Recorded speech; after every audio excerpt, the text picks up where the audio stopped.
Back to school na naman ang mga chikiting at dahil sa sobrang init, uso na naman ang bungang araw. Ang bungang araw or sweat rash or miliaria rubra ay maliliit na butlig-butlig na mayroong kasamang pumumula.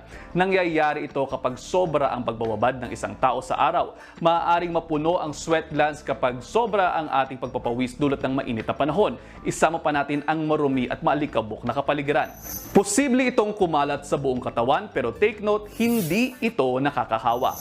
Iba't iba naman ang epekto ng pagkakaroon ng bungang araw depende sa katawan ng tao. Makatutulong ang pagpapahid ng bimpo na may yelo o malamig na tubig para mapababa ang temperatura ng katawan.